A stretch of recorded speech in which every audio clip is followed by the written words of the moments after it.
You're listening to the Two in the Mud podcast with Tony Rico and Scott Smith. Hello, everybody. We are back for another episode of Two in the Mud. I don't think we're quite as stuck today. We're kind of getting better as we roll along. So appreciate everybody's time. And, you know, the feedback, I think, Scott, you've got some pretty good feedback from the couple listeners we have out there. And so we're just going to stay at this and try to make it right for people, right? Make it entertaining, educational, but appreciate everyone's feedback and time so far. That's the plan. We appreciate everybody jumping on and listening to us kick around what we think we know about things. So it's our version. If nothing else, it's our version. But we appreciate all the feedback. I was telling you about it earlier, you know, getting parents reaching out and saying, "Hey man, I love listening to you guys. And why don't you talk about this? And why don't you talk about that?" So we are absolutely listening to you. We're going to take notes and try to bring subjects that we think are helpful and relevant. So yeah, T, it's been good, man. Yeah, we call it the loving shoe. If the loving shoe fits, hopefully provide a little clarity and fast forward your learning curve, because you and I have fucked plenty of things up over the years we've been coaching. So there's no reason why everyone else has to as much as we have. Oh, there's no question. All right, you're an attention to detail guy. So what do you notice? For you? Mm-hmm. Big stretch today, bro. Big, huge. What is I see? Well, we already commented on one part of it. Yeah, you got your new hat from Rapsodo. I like that. Shout out to Rapsodo. Shout out to Rapsodo and the patience. We need Rapsodo to be a sponsor. They need to be a sponsor of one of our episodes. Well, okay. That kind of moved a little fast there. You just walked into the bar. And I don't play. T. I just go. Man, I'm going to tell you what. Okay. If you ask them all, somebody going to say yes. You go in the bar and ask everybody, one of them say yes. You're one of those guys. Yeah. Okay. I'll buy everybody in this place a drink. Somebody's going to be happy about it. All right. So dads and people that played ball, you know, we all had a teammate like that. And you kind of tell your daughters, hey, that one, just tell them. Stay clear of them. Keep going. So, all right, I'm just going to give it to you. Bro, I'm wearing navy blue on my shirt. Wait, what? On your shirt, or the shirt is navy blue? This is a navy blue shirt. That looks black. It's not. It's navy blue. What color is that hat you got on? Is the hat blue too? Okay, see, the hat looks navy blue. The shirt looks blackish. Oh, I'm telling you. Well, it's close to black. Okay. For me, it's a stretch. I feel like I'm wearing white. I like it. It looks good.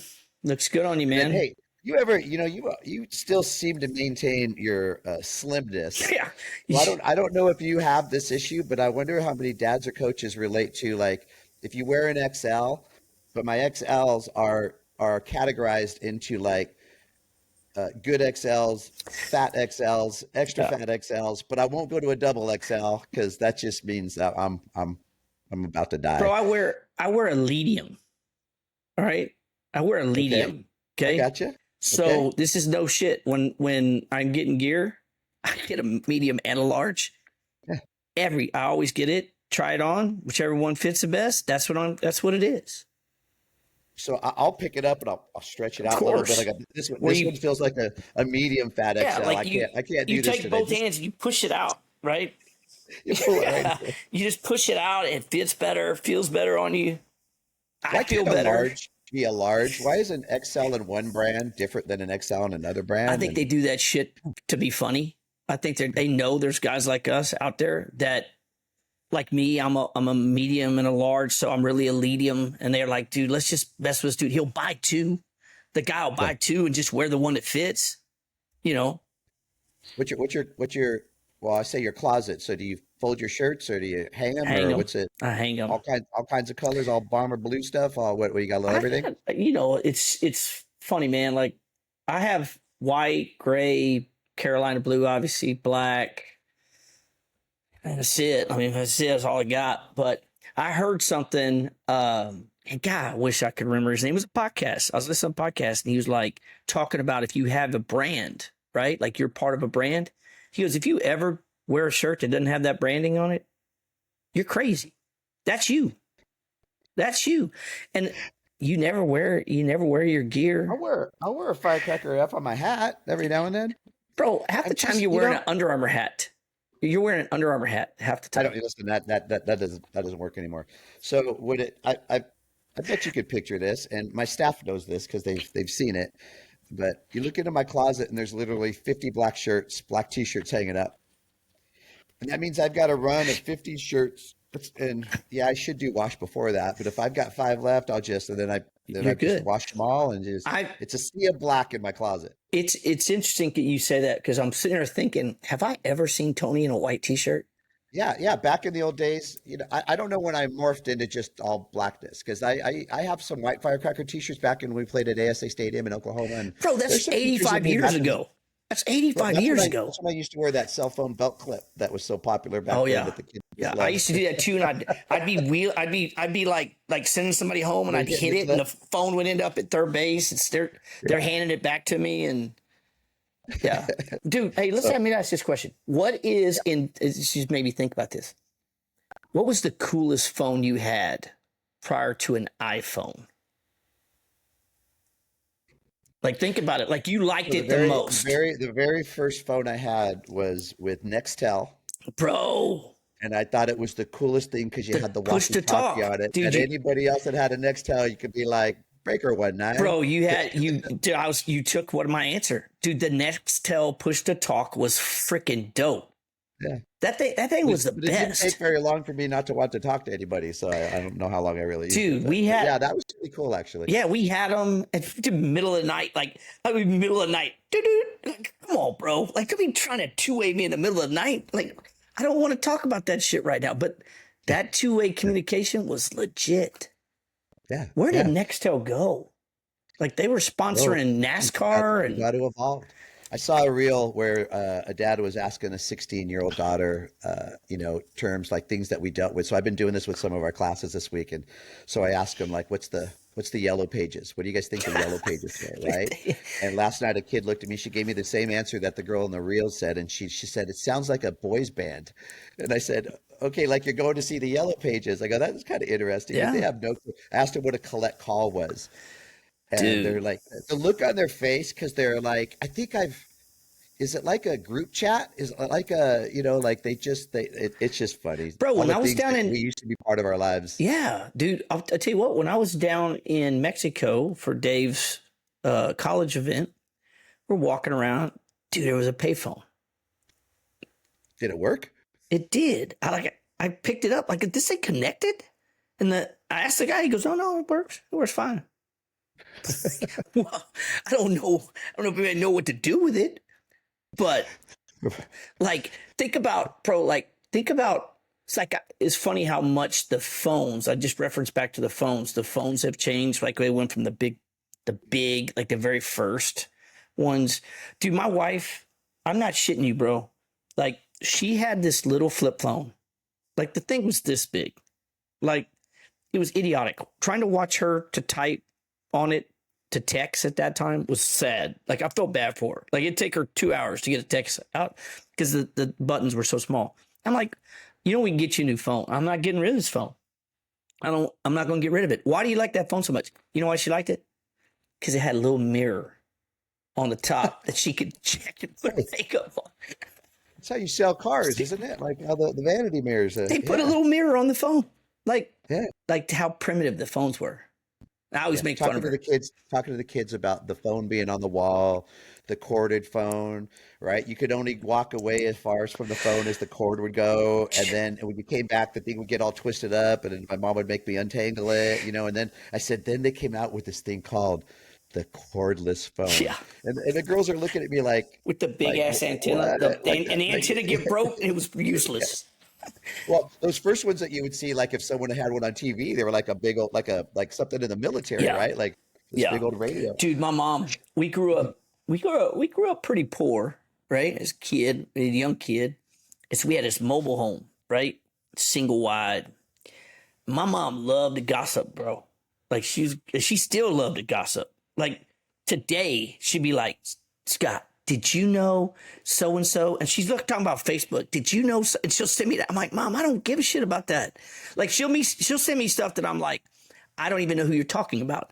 "Did you know little Janie from back in the way, she's no longer with her husband. I'm like, one, Mom, I don't even know who the hell you're talking about, and two, I damn sure don't care about little Janie. Right? I don't. He used to work for Texaco, and your cousin James used to work for Texaco. So my mom, she loves to be into gossip, right? So when we were growing up, like the way that mobile home was situated, her bedroom was on one end of the mobile home. Then the next thing closest to her was the kitchen. And then the living room, and then some bedrooms, and then another set of bathrooms at the end. My mom had a cord connected to that flipping phone that we're talking about 90 feet, right? She could be on the phone in the kitchen and go clean the bathroom in the back, right? And that cord gets strung out, right? So I always thought it was funny. We've had the conversation about the kind of kid I was, where I would like jerk the cord on her and shit, and jerk the phone out of her hand and blame it on my brother. And I didn't do it. That was the game we played, was how much could we piss our mom off jacking with that big ass cord? The problem was that cord became a weapon, right? Because she would wire that cord up and whip our ass with that cord. So that cord had a lot of uses, right? But just thinking about how cool that was to have a 90-foot telephone cord. I don't know how my mom found a 90-foot telephone cord. Back in the day. All right, I told a couple of people that we keep our childhoods to a minimum, but that's all. That's just good stuff, and I think our small audiences remembers a lot of these things. So. Yeah, well, I'm hoping they remember their telephone cord. Absolutely. Yeah. Certain people remember this stuff, star 99 or star 69 or star something. Jeez, I don't remember dude, all the I different can't even remember things. all that shit either. Right? Yeah. For sure. All right, I'm gonna swing it over towards softball, and then we'll get into some topics and kind of get into some relatable things. But if I were to ask you, whether your playing days, your little league, whatever, coaching days, what is the craziest or weirdest thing that you have either seen, have happened to you, or heard of, as far as we've been on the field a long time, and there's some stuff that goes down. So Can you think of anything? Yeah, dude. Anything come to mind? The first thing that popped into my mind when you said that was and I think about the craziest thing that happened to me personally on the field was we were at Alliance in California at Big League Dreams, and we were playing against Hecker and Louisville Sluggers. It was the year that the very next morning you eliminated us. No, we played Bonet, and then the next game you sent us on our way. So that night we were trying to survive and get to the next day, and so was he. And so we're playing, and somehow or another, Hecker and I get into it at the when we're exchanging lineup cards. Like it started there. Right. And he and I laugh about this because we probably went a year that we didn't talk after that. Right. And now we laugh about it and kid about it. But we started kind of popping off with each other. And turns out, I actually think he was mad at Kat because he thought Kat was influencing the umpire, like, because she's Kat. And he ultimately laughs about it because that wasn't the case. He goes, I was just mad at other stuff. And so was I. And so the umpires are mad. And he's on his side. Well, his first base, they're on the first base dugout, and we're on the third base dugout. And his assistant coach gets into it with the base umpire. And like the base umpire telling them, like, we're popping off back in, I'm keep her in the box. That kind of stuff, just to be funny. Let me try to picture that. Yeah, just to be funny.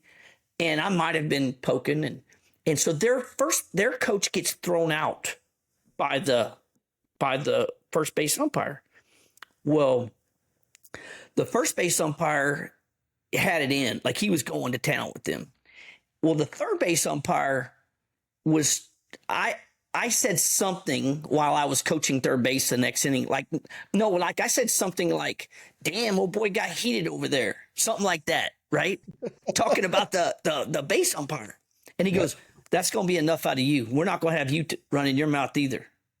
Whoa. I was just making a joke, bro. Like I was just playing, right? Like that wasn't even a thing, right? So Lyndon, do you know who the umpire Lyndon is? The short black dude, kind of yoked up. He calls a lot of SEC stuff. He was the UIC for the ballpark, right? Okay. So Lyndon is from Texas. I know him, right? Lyndon walks down the steps. Comes, you got the little steps that walk into the little weird dugouts at Big League Dreams. I'm standing on those steps. We're on defense. Cat's calling pitches. The third base, like they were in 3-man. We're running 3-man umpires. Lyndon goes, "What happened?" Like he just asked me, "What happened?" So I'm like, well, me and Hecker got into a little bit, and then the first base umpire threw out his assistant, and then I go, "This dude right here," and I was starting to say, "This dude right here" kind of got heated up. I never even got that out. Like I just pointed, "This dude right here." That's all I said was, "This dude right here." The dude looks up. I got the UIC standing next to me, right? This dude looks up in the stand. He goes, "That's it. I told you, you're out of here.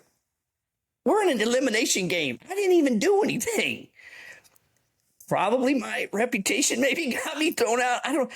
Lyndon's I was standing. just wondering how many times you said, "I didn't even do anything." No, Lyndon is standing right next to me. And I'm like, "Did he just throw me out?" And he goes, "He did." He goes, "All right, bro, you got to go." I go, "You saw me not do. I didn't do anything." And I go, "You're going to let him throw me out? I didn't do shit." And he goes, "Bro, my hands are tied. I got walked out of a game that I was actually describing what happened. So I had to stand up and watch the game, the elimination game, up in the sports bar, which that didn't suck because I got one of them big ass micheladas, which is. Well, I was going to say, were you using a flashlight or something to signal down? No, on Cat's coaching third base. You don't even know the signals. I had to watch the game with Beth Torino. She and I are watching the game. I'm drinking a michelada, pissed off. We're about to get eliminated. Like, you're not even out there with your seniors. Like that whole thing's going through my mind. Thank God we won. But that was the crazy. And they had to have a big meeting about whether I got to coach the next day. Because you get thrown out, you have to sit. Right. Well, it did come to light that this dude didn't do anything. But it was in jeopardy. After further review. Yeah. Like, thank God Lyndon stepped up and was like, I was standing with him. He didn't say anything to get thrown out. And that's how it goes. What I do like about that is that there's an ability to assess the situation. But, it ain't hard to get thrown out sometimes, especially if you've done enough stupid stuff in your life like I might have. I think there's a few coaches that would agree with you. It ain't hard to get thrown out. It ain't. It ain't. That's interesting that you described that, but that was crazy to me. Yeah. That felt crazy. Yeah. I felt out of control. But you know what? Not in control, not out of control, not in control. But there was such a learning opportunity out of that in so many different ways. One, for Hecker and I. Like, we set the tone for that. Like, jib-jabbing each other, handing lineup cards to each other. And me and him laugh about that now. And then, just stay in the moment, be in the moment. It goes back to what we talked about with me last year. I stayed in a different moment. But for coaches out there, I would just say, you got to understand it ain't real hard to get thrown out. It ain't hard. Well, and again, there's a strong entertainment component, but it tends to overall work against you when you're trying to manage stress and that high level competition. And you go back, like I listened to All the Smoke podcast, right? And they had Reggie Miller on yesterday. And, the basketball guys are great at describing, there's a line that they don't cross, but there's a lot of shit talking in basketball. And there's also this line of not like don't fuck with me, but I can't be fucked with, right? Mm-hmm. Like you're trying to, but it's just not going to work. So listening to Reggie talk about, they brought up the fact that he's one of the only ones that got in a fight with Michael Jordan and Kobe Bryant. Right? Yeah. So the intensity that takes place in, especially at national tournaments, I mean, it's always escalated. Scotty, I've had games where, we go to make a change and the umpire's hands are shaking. Like there's just an intensity and an energy that it's discomfort.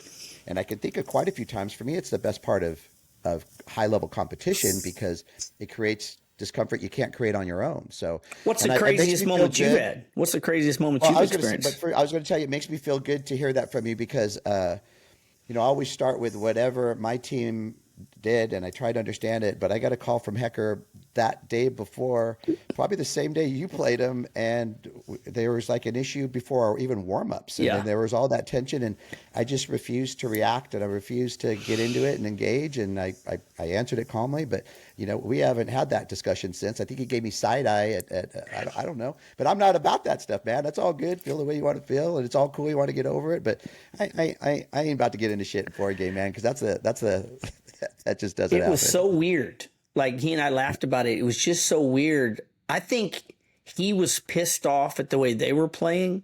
I was pissed off at the way we were playing. Sure. And those two things collided in a moment that we realized one of us shitty ass teams right now is going home. Right. And I don't really want it to be me. And it was very interesting because that was the year we kind of limped through. We had all those injuries back into the summer, and I was trying to keep a real positive approach to, hey, this is special that we're getting. Let's get to the top 10. And we can scare some people. Let's get into the Elite 8. Let's try to do that. We did that and got mollywopped that day with you. But the reality was is that I think the takeaway is that it can be stressful, and it's going to be stressful if you care about it. It's just going to be that way. And I think that there's some acceptance, right? Well, let's just accept the fact that we've only got 2 bullets in the chamber. So let's just go with it. Because that's, again, that's part of the grind that I love in the collaboration. Today, I do want to talk a little bit about the Alliance today, but it's engaging in competition, in visions, with not having a full set of resources. We're limited in this, but let's take that ridge, right? Let's try to create this. So I'll get through mine really quick. Mine goes back to Little League. I'm sure a lot of people out there remember, like, in Little League, you can be a 10-year-old playing against 12-year-olds. You remember that far back? You remember that far back? Fuck off. And I remember that some of these guys had mustaches that were 12 years old. Like they had already, their balls had dropped or something. And so we had a guy named Mike Addy that was just known for just being scary. He threw gas, and you just heard that name, and you heard about him. And so, you face him a couple times, and, there's that part of it that he scared you to death when you're up there hitting. But then when Mike was 13 years old, 1 year out of Pony League, he murdered the Avon lady at his house. And then he buried her in the backyard. The guy was 13. So the next thing you know, the year after our Pony League year, we hear that the hardest thrower in Little League is now serving juvenile time for killing the Avon lady. And we're trying to figure out what happened and what did she do to trigger him. Now that's the word, right? But my point is, when you face somebody when you're 12 and then you hear a year later that he killed somebody, it makes you even more fearful of something that already happened that was a year before. But it's like, are you shitting me? And then the other one I'll give you in 30 seconds. I talked to a player once in the 90s, and I asked her how the weekend went. We check in with our kids, and she says, well, great if you like seeing your coach get ran over by a car. I go, what do you mean? What are you talking about? She said, well, apparently our coach was having an affair with one of our moms, and the husband found out, and he drove onto the field, and he chased our coach on the field in the dirt in his car. And so our coach was doing circles and then ran through the dugout. And then she looked at me and she said, that's probably not the greatest thing for a 13-year-old girl to see. But yeah, that's how my weekend went. My coach got chased down by a car. We hear a lot of shit, man, but you can't make that up, dude. Showing up to the field, not getting out of the car and coming out with a baseball bat. Fuck that. I'm just going to go jump the curb. I'm going to run you down in the car. Why get out of the car? I mean, at least the guy was efficient, but you didn't get him. Bro, I got to show you this because you talked about the hardest throwing guy in the league. And my son sent me this shit. And my son dabbled in playing travel basketball. Like, it was one of those, like, where he says, like, hey, Dad, like, all my buddies are playing. Like, played football and baseball. They're like, all my buddies are playing basketball. And I had a real good friend that was a real good basketball player and had a travel ball premise. So I talked to him. I said, hey, bro, because he's like, he knew Gunner was an athlete. He's like, hey, let me have Gunner come. I'll work with him. I said, yeah, bro, no problem.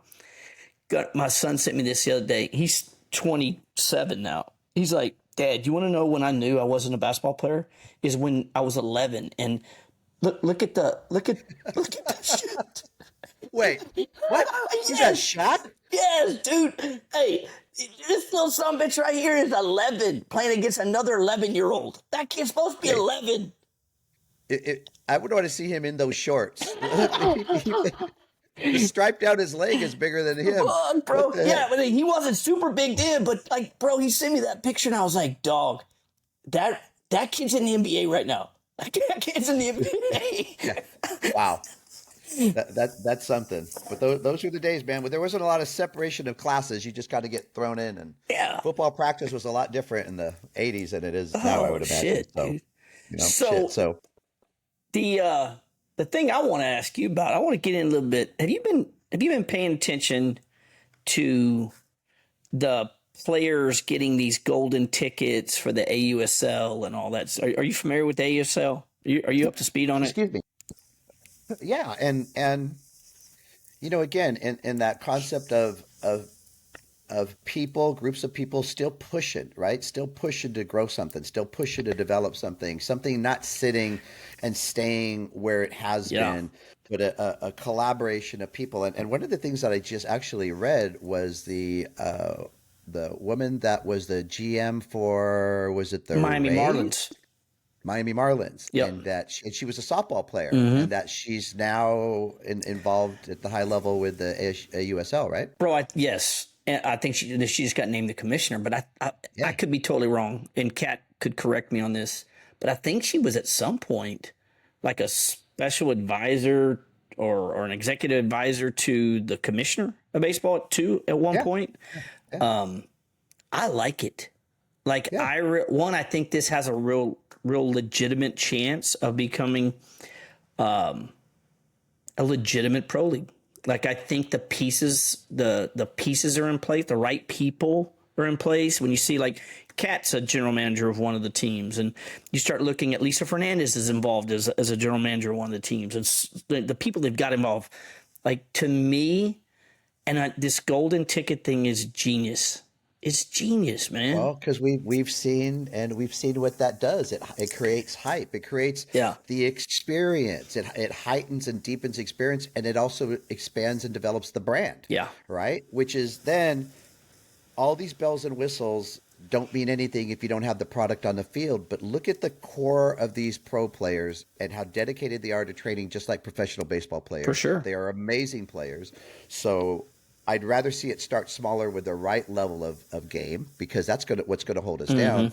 And then you build all this stuff on the perimeter. And Scott, I think it's awesome. I think it's great. Yeah, I do too. And I just was watching the other night. I was watching and I saw the presentation of the golden ticket to Bree Ellis with Arkansas. Okay. And that one was just really cool. One, I've been familiar with the kid. She was played here in Texas and played for Jazz and then with Impact. And it was just cool seeing that happen, and just like watching the NFL draft last night and seeing those guys get to experience that. This is a different level of experience. I totally get it. I'm trying to not try to equal the two, but it's so cool to get a chance to see those girls get celebrated around their friends and family, their teammates. And that, to me, it's just genius that they pulled that piece out. And I'm really hoping that Major League Baseball and the people that have the power connected with Major League Baseball are watching this. I hope they're watching it. Everybody's eyes is always on it. I think the job that we all need to do is to continue to work to deliver a product so that when you're talking about scales that big, that it makes sense to them. Like I always just try to be honest with myself, right? Because I don't want to be a noble favor, right? Hey, can you help a sister out or a brother out down here? That it's like, no, this is now undeniable. And when you start to bring in, the Cats and the Lisas, listen, who wouldn't want to play ball if you've got Shaq and Michael Jordan as like the key ambassadors or people up at the top? Because those are the players that these players are especially at least aware of. And then the closer they are to their playing days, they know how they played. Listening to Kennedy from Texas A&M, I don't know if it was during just their regular press conference or they had it regarding the golden ticket, but I thought that was amazing for her to talk about she's excited now to work with these players that are 25 to 30 and that have seasoned their game. And then she says, then I'm starting over as the baby again. So I get a chance to learn. And that's really what you want to hear, like a rookie player going in, going, not coming up and, but really respecting what's in front of her. And then how is a 14-year-old or a coach of a 14-year-old team realize that these possibilities are not going to minimize, right? There's a pretty good chance that they're going to continue to grow, maybe slowly.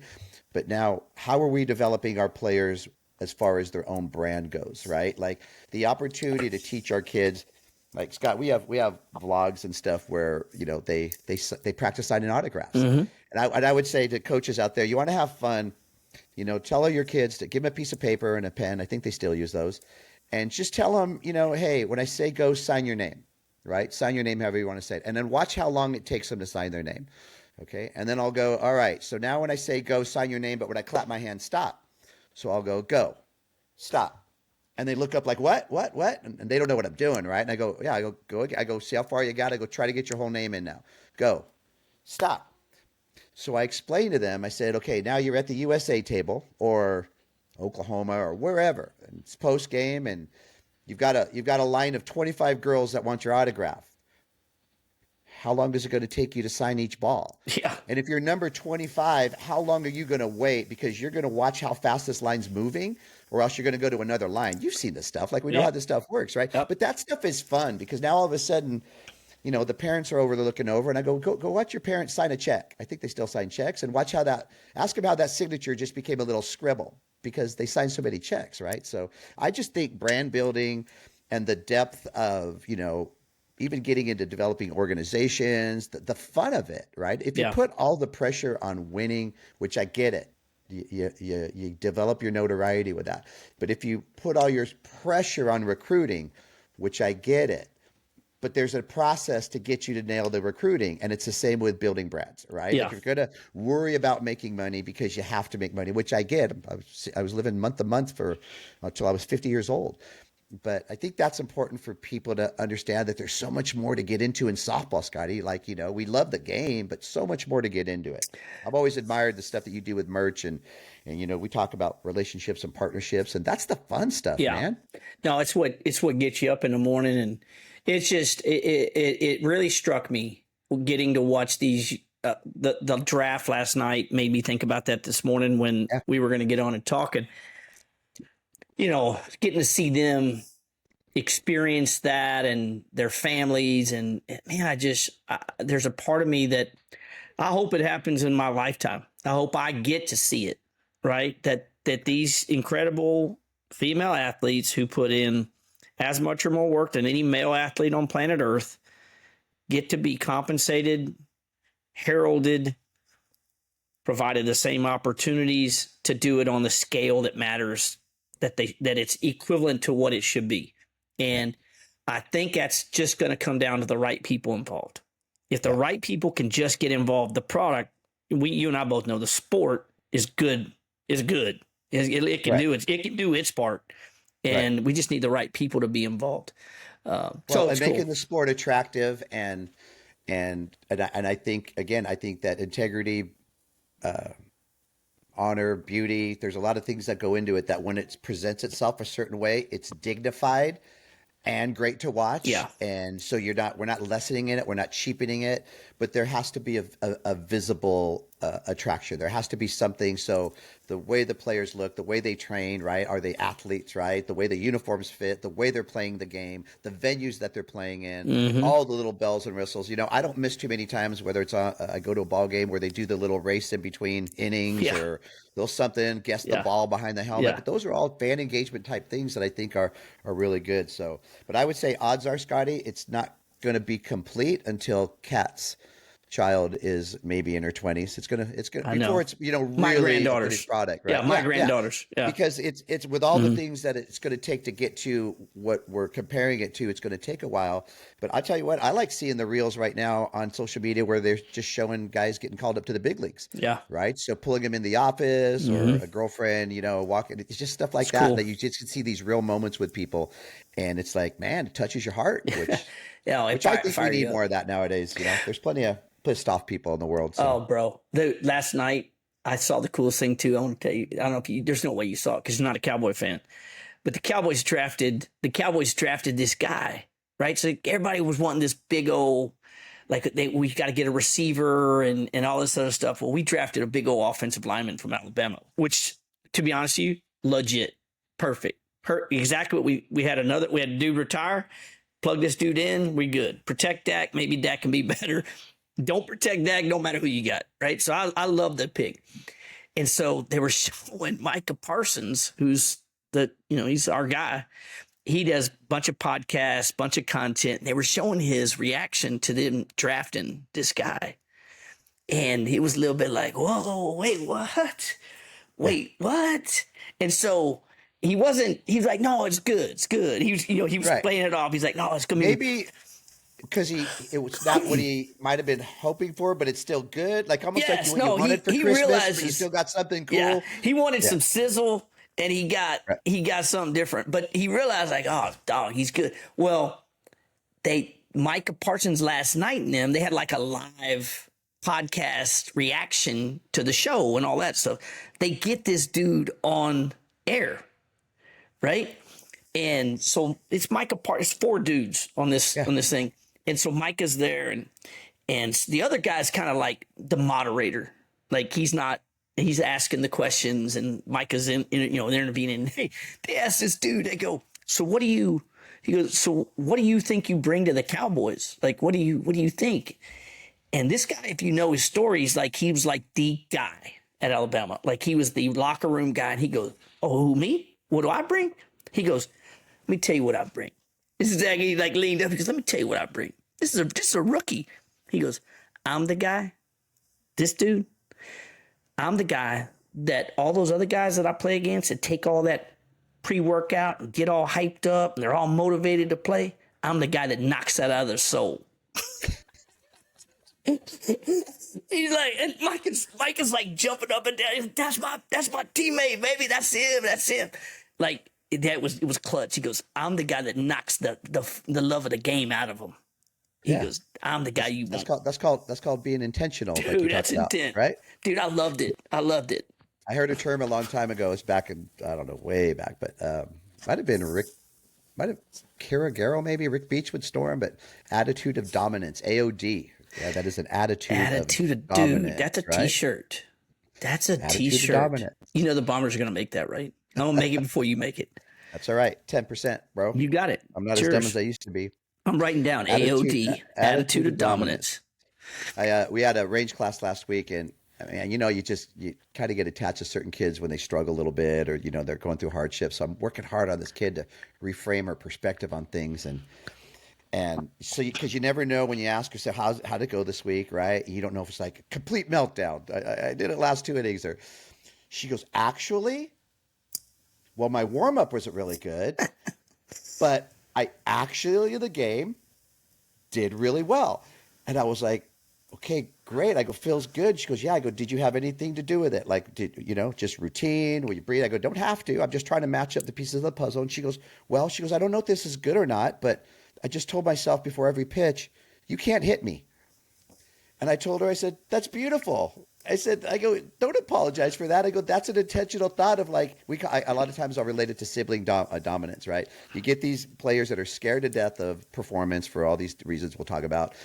But I said, how many of you dominate a sibling, a brother or sister, right? And then they'll raise their hands. I go, that look in your eye that no matter what you're doing, you look at them like you don't have a chance because I dominate. And their face changes while I tell you this, right? I go, now how many of you get dominated?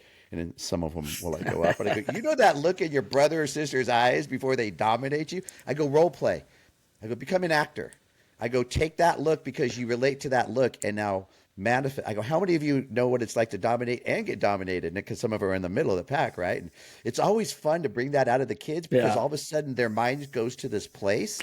And I go, capture that. And because what you are is you're a kid worried about disappointing people out there. You don't think about that when you're whooping on your little brother, right? He's got no chance in hell. And if he did happen to beat you, he's lucky and it's never going to happen again, right? I go, there's certain things that actually work with that mindset, right?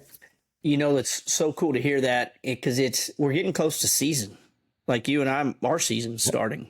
And so like getting in the right frame of mind like what the goals are. I want to pick your brain on this. I think this is important, and it just kind of, you have no idea that I'm fixing to ask you about this, and so it's going to stick you in a. I have to think about it maybe a little bit. I want you to share, because I think you would have the right words. I struggle sometimes because I'll get asked for my coach, my team's just not responding and we're just not performing in a way that I feel like we have good players, but I'm just not reaching them. And, we suck and I don't know what to do. And, it's the middle of the summer and I want them to play well because we've got to qualify and we got to. What's some words you would share to a coach that's maybe going through that?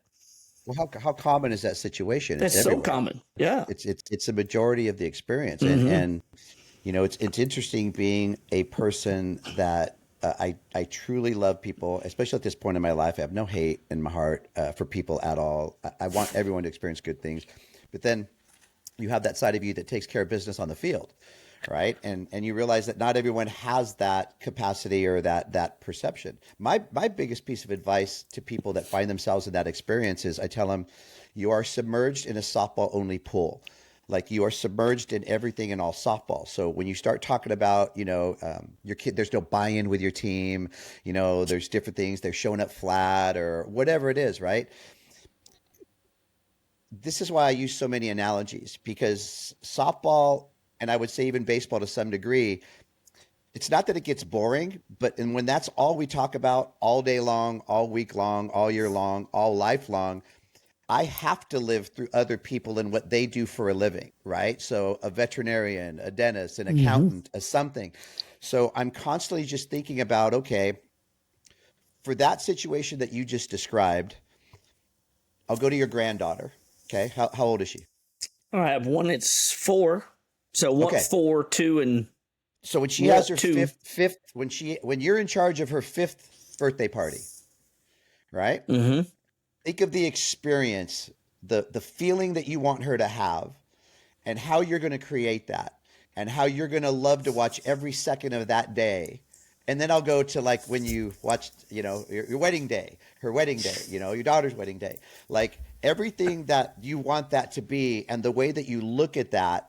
Because, okay, I've heard of bridezillas. I've heard of people stressing out. I've heard of people throwing a party and they're stressed that the caterer's not on time and the cake didn't come out right. And then you've got this little 5-year-old that feels all of that. So, yeah, they're having a party, but what they really are experiencing is the stress of throwing the party. And then the people that are at the party are like, hey, open up the presents and we get the hell out of here. Mm-hmm. So it's a birthday party for a 5-year-old. It's a softball game for 12, 14, 16-year-olds. But what is that actual experience? And it's not that we get blamed for this, but if we're the coach of the team, we are responsible for that party. So I would just encourage people to step outside of softball and think, and this is where like old school stuff could go, well, this is a bunch of bullshit, Rico. All right, bunch of bullshit. Well, I would have said that a long time ago too, before I started working with young women. But the power of ice cream, pizza, throwing a bucket of water on a coach's head, backwards kickball, something that provides an experience where I say bottom line is, and this is what I tell all of our coaches, it's a common denominator they can all reach. When the kid gets in the car, what can you do to make her say, I want to do that again? Okay, I want to do that again. So then I'll leave it with this. Let's say your last 3 weeks of games have been horse shit. Your practices are kind of dead and boring. And what can you do at practice that will change the expectation of the kid? Try putting a cone out in center field and a batting tee at home plate, and tell the kids, hey, come up. Each of us gets one swing on a ball. Let's see. It's almost like golf now. Let's see who can hit the ball closest to the tee or to the cone. Closest one wins $10 to Starbucks, whatever, something like that. And now the girls just want to beat the coach. All right, go ahead and let yourself look silly, whatever it is, but get creative in the experience.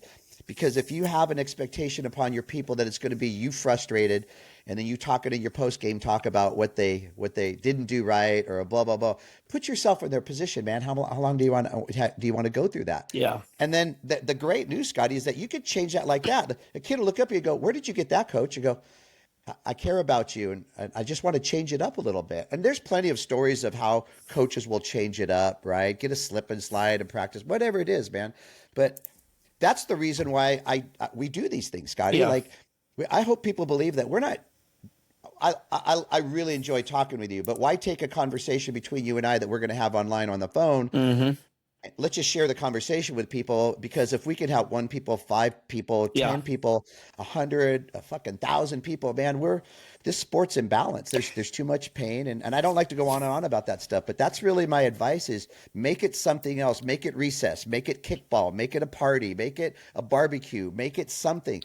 Bring a barbecue to practice, and your parents are going to go, what? Go, yeah, man, let's cook it up. And no, I'm not going to charge you $10 a burger. Yeah. Right. Like, it's on me. Yeah. Right. Like, you could break down a lot of barriers, I think, with that kind of stuff. So, well, that's why that's a crazy Tony answer. Yeah, no, I appreciate it. That's why I asked the question, because I know you get that question.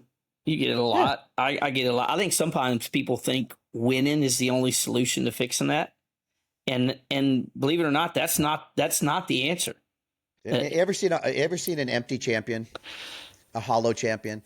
Like, the hardware is on the outside, right? The rings are on, the trophies are there, boom. But when you listen to that person, there's nothing fulfilling on the inside. It's like this, and I'm not talking about the driven champions. Mm-hmm. That's a unique thing. I'm telling you, like, working next to Mike, man. That's been one of the greatest things ever. There's just unique people, but that's not the majority, right? And that's probably why I've stepped back from coaching so often. Is number one, I don't like the guy that I am to lead the charge by myself. I don't.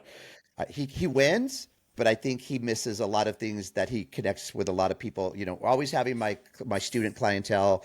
Seeing the relationships I would start to build with the other teams. Plus, I didn't feel it would look right to that coach struggling to try to keep his players. And here I am. I don't know. This is just me, right? So I felt like I needed to give time to people at my own expense. Yeah. But then I like to tell our teams, look, this team's going to think you're going to whip your ass because they're twice as big, twice as strong. They've got all this, they've got all that. And I'm just telling you, play the game the right way. This is the one sport that none of that shit matters. Yeah. And then all of a sudden you realize you had a gun half the size. Now take a big gun with the mentality, with the man. Now that's an unstoppable machine, right? Yeah. And that's something that we all kind of work towards. So that's the challenge of stuff that I love, though, Scotty, is solving problems and easing pain points for people. Well, and it's funny because there's some of the things you mentioned, and how I said, like, a lot of times winning isn't even the answer. Sometimes, we all think that will fix things. It's right? damn cool. Oh, winning is cool. When you have it in line, but I've told. It's funny you mentioned the whole cone and the all that stuff. A game, yeah. I tell the story about my team. The team when we lost to Mike when we played at Purdue in that champ in 23. I guess I don't know. I lost so many fucking times I can't keep up with them. But we only lost 5 games that whole year. 2 of them were to Mike on that last day. Yeah. So we had lost 3 games throughout the entire year, including the fall. So we were really good. We won all the time. That was cool. We had great players. It was good. That team, it was very difficult for me to get them in a place where they were excited to be there to win. Yeah. Right? Yeah. They were talented enough to win. And I'll tell you the funny thing that fixed it for us. And it wasn't anything I did. It was actually something they did. But it was something I allowed. They changed their warm-up to be backwards softball. That's what they played to warm up. Like, people had to look across the field and go, what the fuck are these guys doing? Like, they brought bases, bro. They brought the little throw-down bases. And so they had to hit it offhand. They had to run backwards, right? And they split up into 2 teams, and that's how they warmed up. And they looked forward to every pregame. And then they just went out and played. If we went to a birthday party and they were playing backwards kickball in the backyard, dude, we're not sitting at the table with the adults talking about whatever. We're going to play backwards kickball, right? Like, that's what I want people to understand is that it's there. Yeah. It's not like these problems are unsolvable, but you have to get out of the box that you're in, because it'll keep you kind of stuck in a place. And I always call it opportunity. Because now what you have is an opportunity to just change perspective, change an experience, and that's big. All right, here's one I'm going to throw at you. Because it's a relative term, but toughest or most painful loss for you so we can show the coaches that we relate, just as you said, we've lost plenty. People remember us for the wins, but what's one that stands out for a certain reason that it was a little tougher one or kind of sticks in a little longer? Yeah, I think it was when we lost in the national championship series the first year at Hall of Fame to Dave and those guys. And to Dave's credit, and Dave would, whether he'd get on it and admit it, he came up to me afterwards. Like they were celebrating, they were doing their thing. I'm saying goodbye to seniors. And that's a group that had Mia Scott and all those guys. And I think Dave had won, like that was like his 6th national championship, like including what he had done at PGF and that. Mm-hmm. And we were on opposite sides because we were in the first base side. And so that whole walk, but we just happened to meet going out about the same time. And I didn't expect to play for the national championship that year, but I thought we were good enough. And that was the year that I had to play like Dave, you, Marty, Mike, the gauntlet. Yeah, right? the Emma Limley kid from that Williamsburg Stars team in the freaking that was big. Like I think that was one of those games everybody was hearing about when you weren't even over there. Yeah, right? I think that actually was what hurt us. I think it was like getting punctured in that battle to beat that group. A 1-0 and a 2-1 game in extra innings. So we don't even get out. Like we don't even get into the final 8. And but Dave and I met at that where you walk out of the stadium, and he said to me, and you could probably appreciate this coming from Dave. Dave said, every other time we've played for the national championship, I knew we were the better team and we should have won. This wasn't. We shouldn't have. Y'all were better than us. And I just looked at him. I said, well, not today. Not today. We weren't. And it's pretty cool. He's always been really good after games. Like when it comes down to those moments, you know when someone appreciates what's going on. Because a lot of us come from a background where, you can expect to win the fight, but you just like to fight. Yeah. And so you respect when someone's fighting you. Yeah. He was just cool for him to recognize we probably should have won it. Like we were good. Like that team we had, that team lost one game all year long going into that series. So we lost 3 games that year. And it was, that when you say which loss stung the most, that one probably, and it was more because I felt like I let that group down. Like that group down. That's interesting. I just felt like I didn't do something that I did something wrong. Because of something you learned later that you didn't know at the time? Or something you did that you wish you could undo? Or what was the reason why you felt that you would let them down? Well, we had they deserved it, or no, they outplayed us at the end. Like they had more hits. They did the things that you do to win the game. Right. But we had Sophia Simpson. I don't know if you remember Soph, but Soph was incredible for us. And she had a nasty changeup, and Dave was able to pick it, and I didn't have a way to help her in that moment, right? And I was, the whole, who cares if he's picked it? Your changeup is good enough. It doesn't matter if they're not hitting it, and created a vulnerability that you didn't like, that you exposed, right? I did not have the right words or the right coaching ability at that moment to get her through that. And it ultimately, what happens, I had to take her out. Yeah. And that changed the game. That changed it because it shortened we had 2 really good arms. We had Rayleigh Chapin, who's at Mississippi State right now, and Soph. And we had some other arms that were younger and really weren't, it wasn't their moment to have to pitch in those games.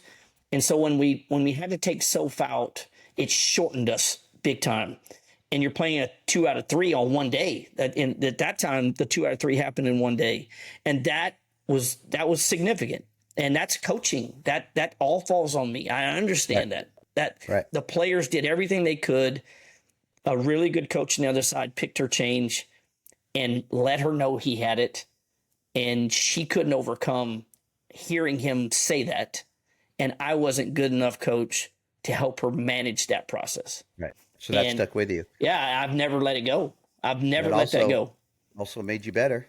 No, I agree. I don't know. I said that when we talked about us winning last year. I said, I don't think we win it had not gone through those those Well, things. you have to go through. You have to experience an 85-3 year. We started off back when we started off. We had those teams that did that, and then I just remember looking at the kids like, you don't understand. I'm practicing for the best team's best game with the best players on national championship day. So I know you guys think you're good, but you haven't faced the game that is going to make the difference in the end of the year, right? And when our first national championship run back in the 90s, we had to go on our last day. We had 5 games the last day. Okay. The pitchers were Jenny Finch, we had to go through, Amanda Freed, we had to beat, Erica Beach, who anybody that remembers those players of those days, Erica Beach was one of the best pitchers ever. Dude. She was a crafty lefty, full assassin. She's just a great person. And Kirsten Volk, kid that played at Arizona State, and it was just a gauntlet of pitchers. But that grind and preparing for them for that day. And I think you learn some things, but that's all part of it. But I think it's important for coaches to hear everybody goes through it, but how do you take away the moment and have it be productive and not something that becomes a negative and then you're stuck in it and then you repeat it or you can't get past that point, right? Because we want everyone to learn from the tough times, Well, and you hear people say you're either learning or losing. I think that's real. But I think that's a real way. You're either learning or you're losing, right? So you have a loss and all you got was a loss out of it. You don't learn nothing from it. Then it's a loss. And that's all it is to you. If it's a loss that allows you to learn from it and make better adjustments and figure out how to stack that stuff up. So maybe if you're caught in that again, you can maybe do better. I think that's a real thing. And I tell coaches that a lot. Like, I just don't know of a way to get to the end, having experienced getting to the end finally in this regard. I don't know of a way there's no shortcut to it. Like, you got to go through. No, but the trick is to totally back off the throttle at that point because your horses know how to run. Yeah. So you're basically you're along. Now, remember, I'm the extreme guy that totally disconnects and doesn't coach enough in the moment. So, but I also kind of use that as an example to people you don't have to strong arm it because if you've done your job, there's a lot of autonomy. Okay. It's like your kids, you're enough of the chores or the routines. You don't need to tell them to do that stuff. They know it. So now what you do is, just like your kids would tell you, Dad, did you really need to tell me that? Like, I know that, right? Because we get that, right? Who said, I don't know where I heard this, but like something about, Sebastian Maniscalco. I listen to him stuff. He says, something about when you're on the road and you come home after being gone all weekend or on the week. And the first thing you do is you look at the house, like what's not, you didn't clean the house when I got home. And I remember being that way, being gone or something. And I'd be like, really, the apartment is a mess or blah, blah, blah. I go, bro, why are you always such a dick? Like, I just kind of caught myself like, and really, what is it? Like, why am I feeling that way when I come home? Because I'm actually really happy to be home. Yeah, it's just this dick moment, right? Yeah. Just like, boom. But I think it's good opportunities for self-growth. Well, and it's funny just listening to you talk about what you're talking about and how to kind of rationalize in my own mind. The team that you referenced that was 85-3, I spent the whole season telling them they weren't good enough, right? Trying to make them not get comfortable, not feel so good about the self that okay, we keep winning, but we did this wrong and this wrong and this wrong, and we got to be better at this because this is going to happen, and we got to prep for this, and trying to artificially convince them they're still not good enough, right? Yeah. The group last year, we lost 10 games in the fall, right? They learn more.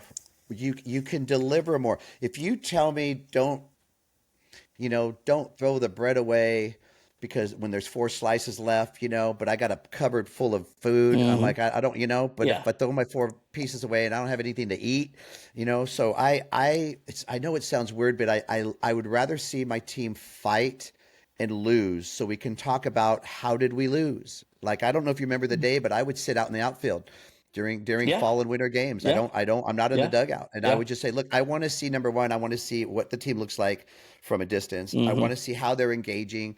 I don't want to miss something in the outfield because I'm in a third base dugout. I want to see how they're strategizing. Yeah. I want to see how they're engaging, and they're going to lose. Look, you're going to beat us.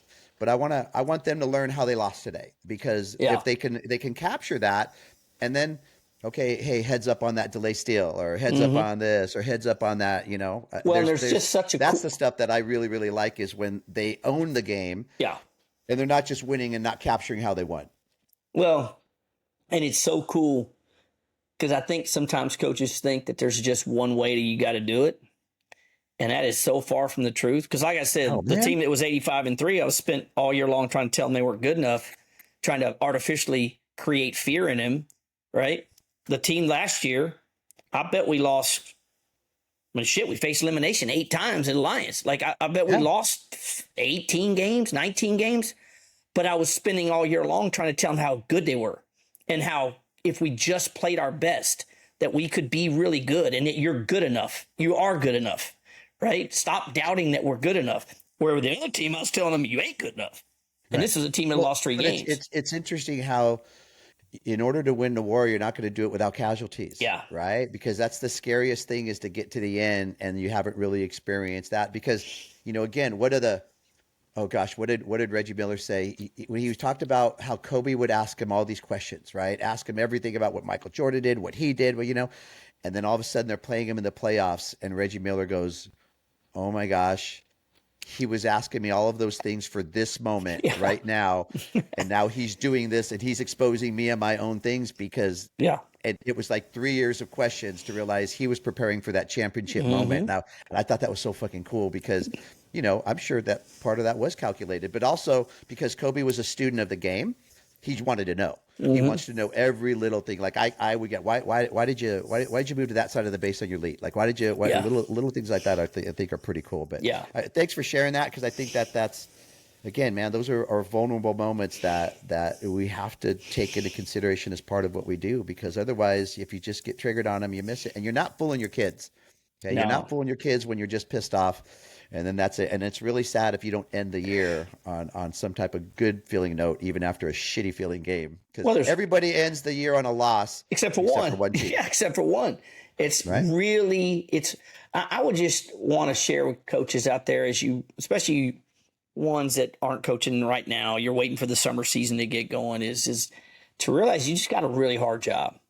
And that you may not feel appreciated, but as much as you've hoped you would, and all those things. But I can tell you this from a bunch of 2 old coaches, right? He's a lot older than I am.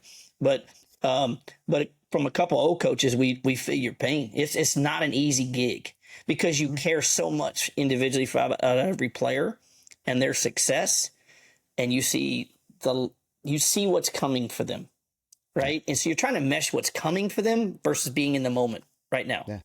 And that's hard. And the responsibility, well, I don't know if I should say that.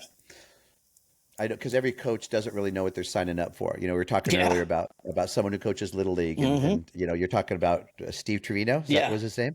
I'm not paid, and I didn't study for this, so get off of me, right? Like, so there's a lot of things that you can help people with, but the having the opportunity to create balance, because nobody's perfectly balanced. I mean, I've maybe met 1 or 2 people in my entire life that seem to have a pretty even keel. So your fire burns too hot and you got to bring it down, or it doesn't burn it at all and you got to bring it up. But that's really kind of the thing that we're all doing. So I think that's important. Recruiting question for you. Yeah. So if I'm a family out there, parents and a player, or parents of a kid or a coach, and those that are in 14s, 16s, 18s, all feel the pressure of recruiting.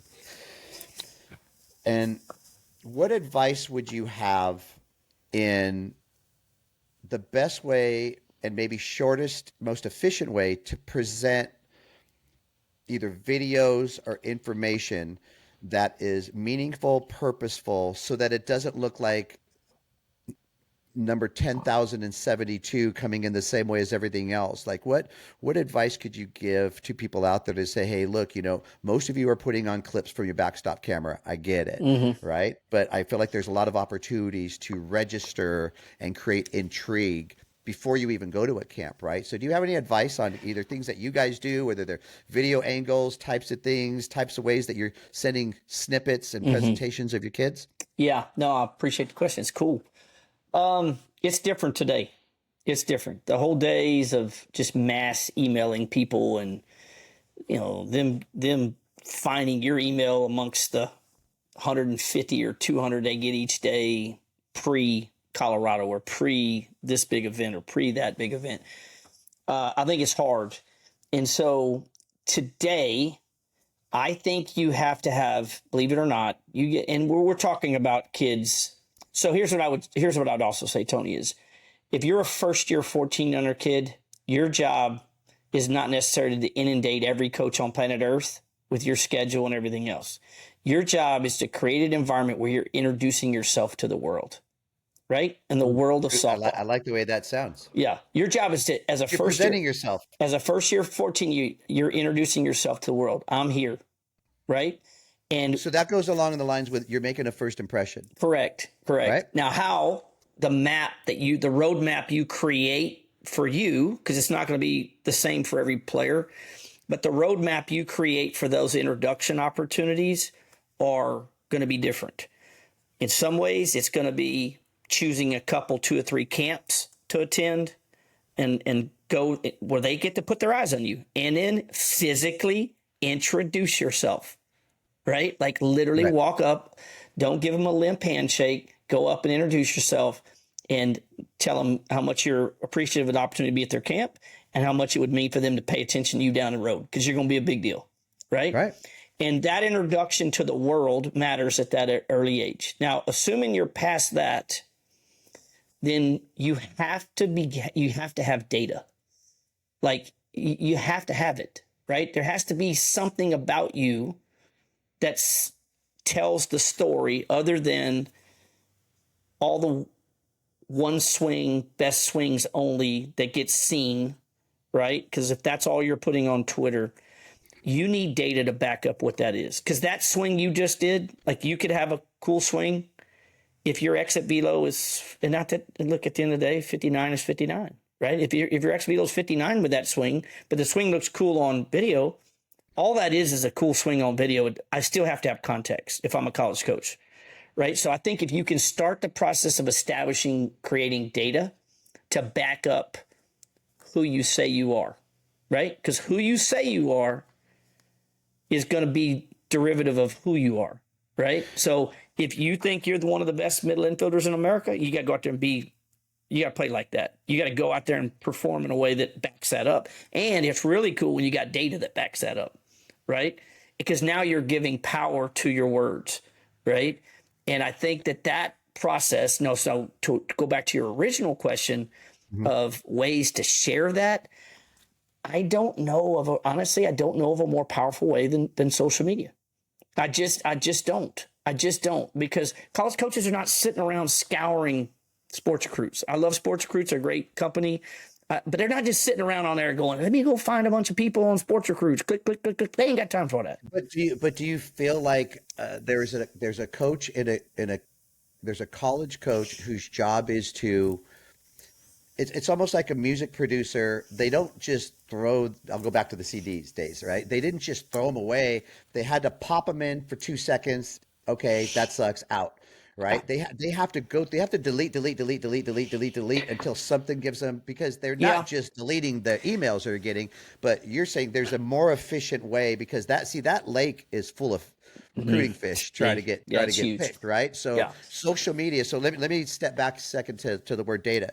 So, I mean, I would imagine anyone that's listening knows what data has done to your program. What would you say exponentially how data has increased the value and performance level of your program? What would you say? Well, it's in a couple ways. One, from a player development side, it's given us direction with players. It's given us the ability to validate inside of our own. If you just take it back down to the level of, let's just say, if you just keep everything the same, right? Like our program, me, Kat, our 16U coach Dale, our top coaches, we're all trying to recruit inside of our own program the best players onto our teams. That's the same thing college is trying to do with us. They're trying to recruit the best players onto their teams. So it's the exact same thing. So what the data has done is enable us to validate who the best players most likely are. Right now, we still have to watch. I'll be in College Station this weekend coaching our 8th grade group, Bro, turn your goddamn phone off. I'm trying, man. It's just for a silly ass phone. Jesus. It's my Apple Watch that's doing the shit. I turned off all the other stuff. Jeez, there we go. I talked about that. You did. But it's helped us in a way that I can validate players and their talent. I don't want my eyes see. Now, what does the data say? And how does that data compare to, let me use Caden Henry. I have Caden Henry's data when she was a player inside our program. So if this data is equal to Caden Henry's data at the same time, who is going to most likely be an All-American this year, okay, we've got something in our system that we need to really put some attention to and pay attention to. Now, if I didn't have anything to validate that against or validate that with outside of just my eyes or somebody else's eyes, then I'm probably going to miss on more. We miss on some now, but we don't miss on them as much. And when we integrated data, we stopped missing, and we started putting the best players on the best teams. And it was no coincidence. You can see when we started using data, right, and when we started being in the mix at the end of the summer at almost every age division, right? Yeah. And so it was a significant, noticeable change. Yeah. I don't mix words with it. I have people who don't jack with data, and there's part of me that's like, good. I hope you don't. All right. Right. Yeah. Well, but that's the beauty of this, because I'm naturally in that category, right? So you've got a couple of choices now. You can defend and stay stuck, right? And why? Or you could be inspired to just try to learn, which is really why I wanted to bring this up, because there are a lot of people that for whatever reason it's not their niche, right? Like there's going to be tech data minded people that I'm sure I could show a couple of things I'd never really thought about. That's just a different perspective. So if I'm a coach, what does that start with, Scotty? Like, what do I use? What do I need? What can I get? Knowing that, affordability is a challenge, but there is a cost of doing business. So where do I start as far as data capture? Where would you say is a starting point for people to start being able to grab what they need to grab to also supplement? Yeah, no, I think it's a great question, and it's a real issue. I don't think we're far off from this device in my hand is going to capture more data than we could ever imagine because of the technology and the cameras and so forth. I don't think that's far off. 2-3 years is what I feel like. Now, there are facilities like we have. I mean, I built a performance lab specifically so I can bring players in, capture the data. If you don't have that access, go to every DBAT has a hit tracks in it. Every DBAT in the country has a hit tracks. Take your daughter in, get a pad and a paper, right? And get a pad and a paper and get some exit velos from her, right? Get some exit velos from her. Do an assessment. Get 8 balls. Like Eugene Bleeker calling me right now. Jiminy fuck. I know it, bro. I'm telling you, I'm going to take this watch and throw it against the wall. But get a pad and paper. Do 8 swings inside off a tee, 8 swings middle off a tee, 8 swings outer half off a tee. Get your exit velos, right? That's simple, right? Use their hit tracks. Write it down on a piece of paper. Start with that. Or borrow. Everybody here knows somebody with a pocket radar. Everybody here knows somebody with a pocket radar. Borrow their pocket radar if you ain't got one. Do the exact same thing I just said. Set it up on a tripod. Stand back there and hold it. Get exit velos. And right? put the tripod where the catcher is. I think it's best coming out, right? Just kind of getting it coming out off the bat. But at the end of the day, is that side or catcher angle? Catch from the catcher's perspective. Yeah. Right. That's what I would do. You could do the exact same thing. Start with exit velo. And if you don't have a device, should be a device somewhere accessible to you. Most definitely. Definitely. And if you're a coach out there, start to look at either some facilities or some people that might be providing, or when they have these assessment type camps, right? You should go. Plenty of assessment type camps just to get your number. Yeah, I've been part of putting those on. Not enough kids show up. Right? Now, let me ask you this now. So somebody gets their data. How often should they retest to see and be realistic about time to improve? I'm taking this watch and I'm throwing Fucking A. Look, I'm throwing it. Anyone remember a trash compactor? I threw it over there. It's off my arm. Okay. I have my phone, bro. I have it silenced. Like it's pissing me off. Yeah. How often should they do that? I can just tell you this, we operate in a test retest model, right? So we're going to test you. We're going to do an assessment. We're going to test you. We're going to develop some plan of attack, right? Here's a simple thing data. I'm going to tell you the most simple thing data can do, right? Well, that's what I'm asking for. From a hitter, right? If we're just purely talking about player development, you want to develop your own players, right? This has nothing to do with recruiting. We were talking about recruiting, but you want to do this, do that assessment that I said where get a tee, do 8 swings inner half, 8 swings middle, 8 swings on the outer half, right? And I'm gonna turn my phone off. I was gonna say, is that your Apple Watch in the corner still? Dude, it is. I do it over there. My phone is literally off. Well, I can't even make sure it's not a 911 call. Yeah, no, it's not. It's just idiots trying to get a hold of me for shit. Now I can't turn it off because my Apple Watch is way over there. It died. Okay, so what it will do, Tony? 8 and 8. Yeah, I do 8. In fact, I'm giving you the simple version because what we'll do is 8 and 8 off a tee. We'll do 8 and 8 off a machine, right?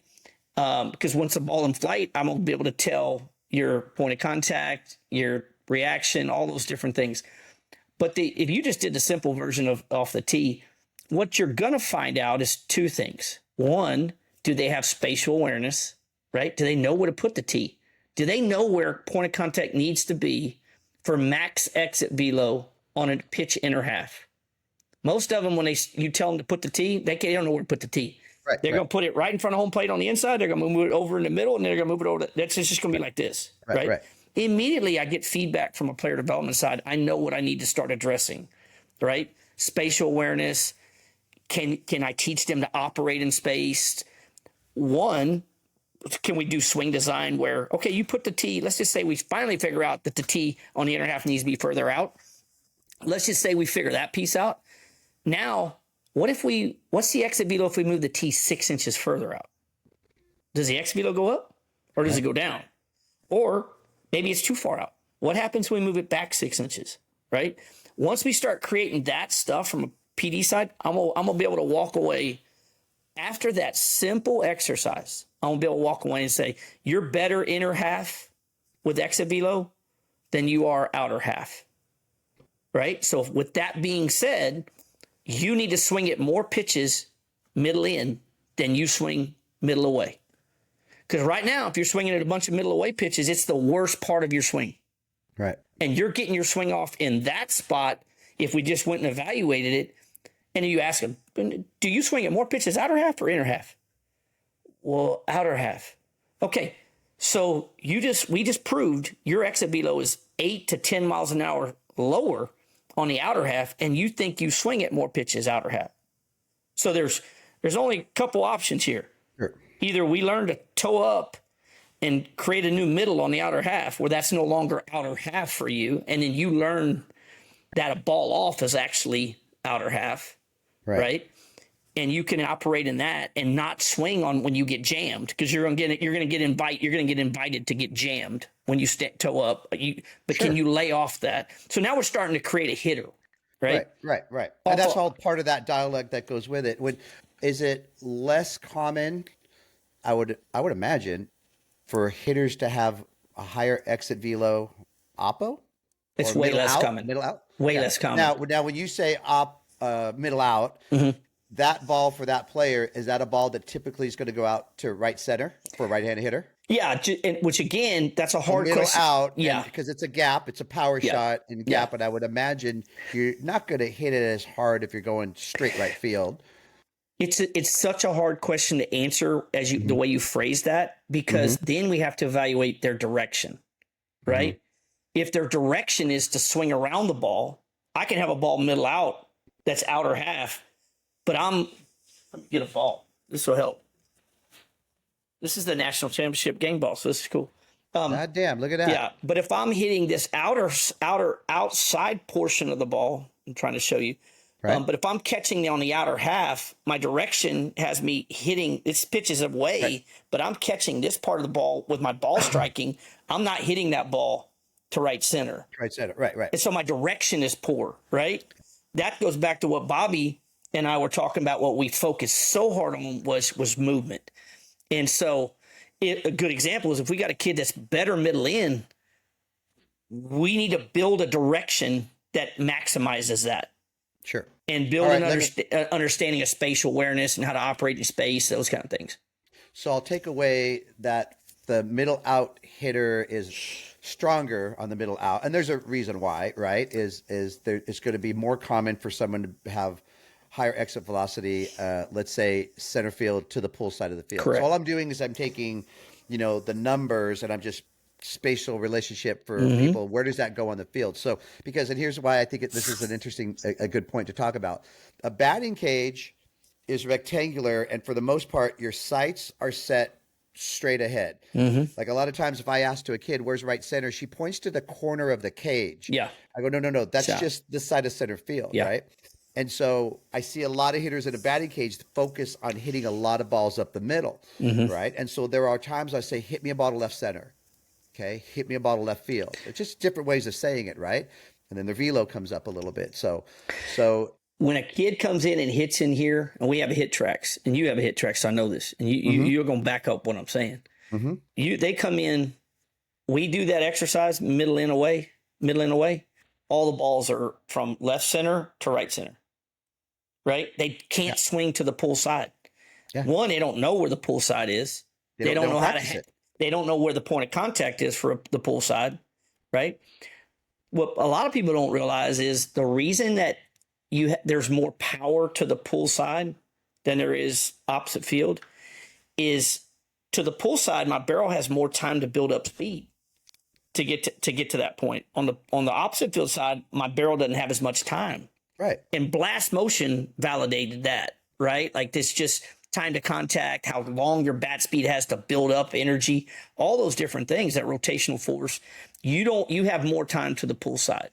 And that doesn't mean I'm sitting here advocating everybody should hit to the pull side. But we're talking about where power is generated. Correct. As it relates to recruiting, right? Yeah. Because the point I want to get to is we see a lot of players hit the ball straight into the bow net in their garage, which is a line drive up the middle, which for me is a really good mechanical swing, right? Like you hit a line drive up the middle, you take that video from the side, you can see good extension. Like that's a pretty good linear type or directional type swing. But now you want to increase your velo and think it's just about where the farthest balls that you hit. Sometimes it might be dead center field, but it's usually just a little to the power alley. To the pull side. You might even boom, get something middle in and really deep to I love it when they take the bow net and they move it off to the side and it's angled. Right. Because now I'm actually getting to that spot. That's the meat that I want to be able to share with someone that might be listening. Is like, I've never thought to not stand straight in front of the bow net, but actually kind of angle it. Because to your point, you're going to get more power with your bat going to here and hitting it instead of just here. Yeah. Right. It's so there's just, the middle away. Inevitable. Yeah. There's the whoom. So no, we're not saying go up to the plate and try to hit every pitch that way. We're talking about recruiting. Yeah. We're talking about when Bobby said when he sees somebody with an over 70 exit velo, that's going to catch his eye. Real. And we're talking about, thousands of players reaching out and trying to give our people an advantage through experience and maybe some innovation or being creative, right? And how to give you an edge. Because listen, there's a lot of 5'6" second baseman out there, right? There's a lot of, so what can you do?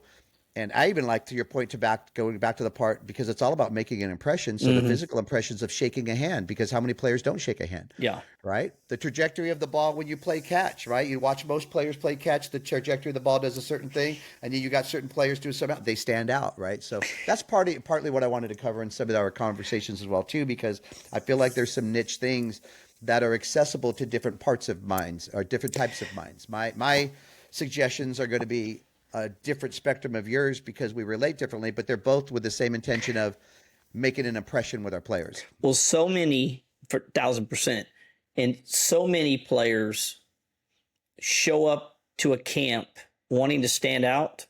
What you hope is they have a piece of paper that already has your data that they're looking for you.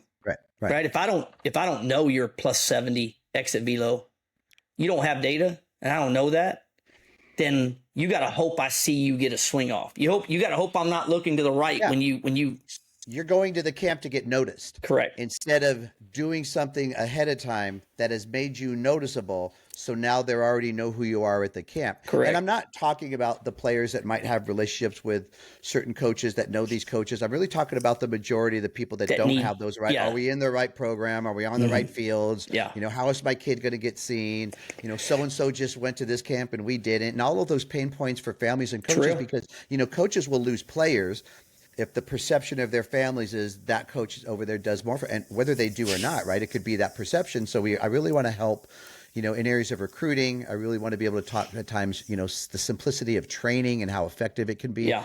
And that you don't always have to be going crazy and ape shit, spending all this kind of crazy money, man. I mean, the perception of, and this is maybe for next podcast, but I want to get into kind of how the perception of Scott Smith changed to people when probably the same timeline of winning more, but also the expansion of the Bombers and now the perception of all the money going in your pocket, right? And so, and so that those are real things that we've had to deal with. But the reality is, if really I was money grubbing scum, I would want everyone to really know that, right?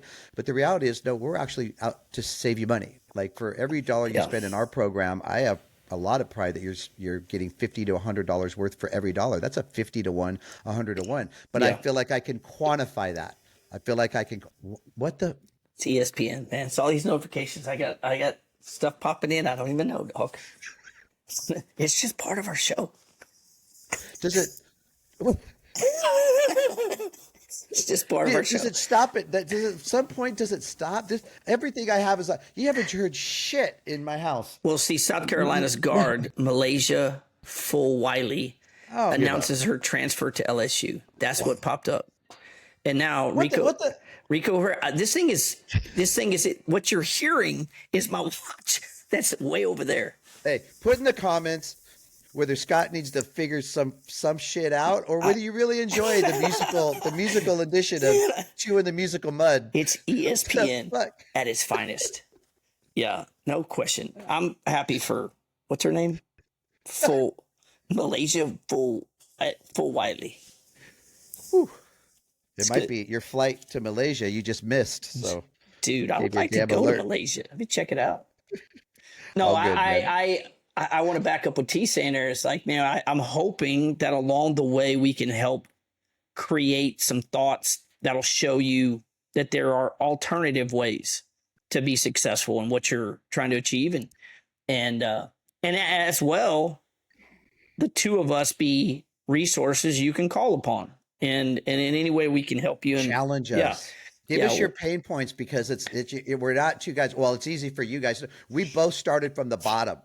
Like, we started from the bottom. There was no good fields. There was no power pools. There was no anything, man. We got and we earned our way there. And that's the thing that I want to share with people, is that we could facilitate like your experience, and depending on really what it is that you want to achieve, right? Because there's different age levels. But I would encourage people, text us, email us, put in the comments. If you think that there's a problem we can't solve, give us that problem. And what I'll do is, based on principles, I would love to hear something I've never heard before. That makes it more challenging. But we're going to give you some type of perspective, a solution idea that's going to, number one, ease your pain if you're in constant pain from softball. And I don't mean physical pain, but make a difference, right? Level up, because a lot of our conversations about collaborating with all these people that are leveling up, right? AUSL, AGL, I've heard Mike told me, is Andrew's leveling up with some stuff. You know, you're talking about some tech stuff. So people, join the party. There's a lot of good stuff in softball. It's good stuff. All right, let's finish it up with our one big thing, T. One big thing. My one big thing today would be, besides having my stuff go off while we're filming. Yeah, my one big thing today is silent mode. Silent mode. I like it. No, here it is. Think about how when you go to a park on the weekends, and this will prepare you for recruiting ages.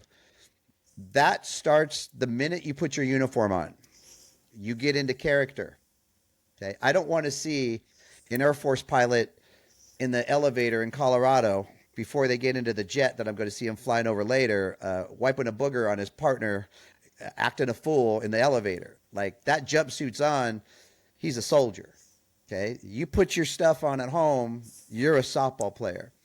And everything you do on the way to that field needs to prepare you for what's going to happen that day in a good, healthy way. And the minute you get out of that car, you never know when there's a college coach going to park right next to you. So whatever conversation is going on should represent you and the way you want to present yourself. And now I'm going to take that all the way up to just think about how your players put their bags down. Think about how your players line their gloves up. How they present themselves, because there's plenty of opportunities. I'm not an OCD guy personally, but I love order on the softball field. Clean up your dugouts, right? The way you present your team, the way they wear your uniforms, right? Don't untuck the shirts walking around the park, like just everything they do. And they could still be kids and have fun, but think about your presentation, people. And it starts with your behavior, because college coaches don't necessarily look for behavior, but everybody notices behavior. And we started this call by talking about some behaviors during national championships and stuff like that. So that's my one big thing for people is, man, when before you leave that car, don't think you're going to just, get into it in the car and turn it off and think your face is not going to show it in the parking lot. And don't think it's going to start at the field. It doesn't. So do yourself a favor. Love it. I love it. What do you got? Well, my one big thing, and it's going to end with you and I choosing who's going to win the series between OU and Texas. So my one big thing is, man, watch as much softball right now as you can. Make the ratings go through the roof. It's our responsibility as fans to continue to show ESPN and the world that fast pitch softball is the greatest sport on TV, period. And the more the ratings continue to get better, the more those conversations begin to have a bigger bite when people have to have decisions about supporting a pro league and doing those things. So watch softball. We challenged our teams in our academy was tell us who you're watching and tell us what you're paying attention to. And so their job after each weekend is to tell us who they watched, why, what did you see?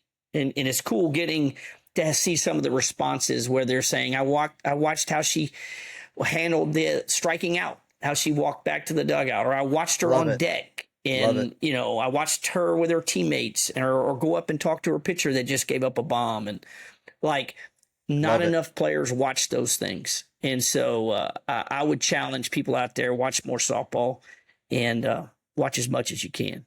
So. Yeah. Good stuff. Hey, shout out to Randy K for doing his Caught Up podcast. Yeah. He's, one of our boys, and he's done a great job with his own rogue out there in Arizona. And he just had Coach Candrea on his podcast. That's a get, man. And I brought that up only because there was a reel that he posted, and Coach was talking about, you really want to thank ESPN for the growth of our sport because when they covered it. So think about where we would be if ESPN didn't dedicate that coverage that they did, and that goes back to the 90s, but they really beefed it up. So I thought that was cool. But you get a chance, check out Randy's podcast because please. Yeah. He's a good guy, asks good questions, good conversations. So yeah, he's good people, man. He's good people. So who you got? You got OU or Texas? Well, last time I got presented with this, I said I couldn't go against Patty just out of respect, no matter what maybe the slight odds or other part of my mind was thinking. And then they lost that series. I'm going to go with Texas for the slight fact of I'm wondering, it's going to be now Landry's job to prove she can sustain this through this last part of the season, right? And so let's say they back off and Patty takes an approach, listen, this is nice, we're secured, blah, blah, blah. I need to start thinking about regionals and super regionals and boom, boom, boom. I don't know really what's going to happen with that. And I know that pitching is such a key component for Oklahoma. Then you've got continuity things that they're still working through. Again, I think it's great that their new kids have done as well. I think they're second in the SEC, but I'll go with Texas on this one. You and me are going to pick the same team. I think this will be very interesting that it's at OU, right? That it's there. That'll be a little bit of a neutralizer in a way, because it's still Texas OU, and that Texas is real. Texas is battle hardened with that stuff, Yeah, Texas they create their own noisy environment. I think they do. They do. You know what I like, bro? I like when that first baseman got ran into. Right, and that whole thing and the way that I was there. you know, I saw it live. Yeah. But here's what I love. She went online and minimized the whole thing and said, I reached out to the girl from LSU. There's no beef here. There's no anything. See, and and again, entertainment wise, we want to, but I just thought that was classy as hell for her to go down and go, I know what's going on out there. This is the deal. And I thought that was really classy. I don't think, I personally, when I watched it, I didn't think that the LSU kid did anything out of like, what are you going to do? Run into her with your face? Like you're going to throw your arms up to block. It's a tough one because you got to look at what you're entitled to. Yeah. You got to look at how you create contact, and you got to look at that line. And that line could be when you make contact that your arms go out a little bit. Yeah. Or your arms don't. I don't think hers did. I think she ran into her full force, but she had a really mean look on her face. You get a boom, you get a push out, then that looks like a flagrant or something like that. I just really like. Well, but I love what you said. It happened because it got everyone fired up. Because I think that's good for the sport. But and hard plays are part of the game. I don't want those to disappear. But I just think that again, at the end of it, knowing the rivalry and everything else, I just give a shout out to her. And then didn't talk at all about and I went yard twice. I didn't even bring that up because those are some big home runs. So, bro, to your point, man, watch college softball. It got heated in the stands. T. Oh, I bet, bro. You know the LSU guy that does all the He got it. He had a Texas dude. He kind of shoved him. He went over there after LSU took the lead. He was all in their face. The Texas guy got up. There was some hands. That guy got escorted out. It got heated. So when our sport gets to that point where we got all that excess stuff that drives up ratings and everything else, pretty cool. Does Texas A&M still have the raggers, the guys that come in? Yeah, they used to in the front row of the old stadium. They used to sit there in the front row. Yeah, they're not. They don't really have those. Dude, I watched that in real time with my own daughter. Jaden and we're playing there, and she's dating. I went to a game and watched it once. Well, she was dating the starting third baseman for A&M, and ultimately that's her husband now. Okay. And they had her Twitter pulled up, and his name was and they're like, "Hey, Logan's down at Northgate. He's not gonna be able to make it tonight. He's got a date." They were giving it to her, bro. Professional raggers are good at what they do. I try to explain to our girls and our parents and go, "You understand? They go right to your profile, so they get their dog's name. They got every little thing. They're so careful what you put in your profile, right? If anything, I'd put a bunch of things that aren't true." Yeah, fun stuff, brother. Well, I appreciate you, man. Yeah, good stuff. Whatever the hell we talked about. Yeah, what did we talk about today? We did all kind of stuff, so it's good. This is a classic Scott and Tony moment. Dude, this is the kind of phone conversations you and I get into. We appreciate you guys following us, subscribing on YouTube. We're also on Apple Podcasts and Spotify and all that good stuff. So if you're stuck in the car driving to a tournament, you want to listen to some. It's the best time to listen to. We should have called this "You Can't Bullshit a Bullshitter." We could have called that for sure. Try to bullshit us. Yeah, we could have. We appreciate y'all. We really, really do. He and I, Tony and I don't speak for Tony. Tony tell you himself, but we really enjoy this every 2 weeks to get on here and do this. So appreciate you guys taking the time to listen, and we'll see you on the next one. Be good to yourselves. Take care.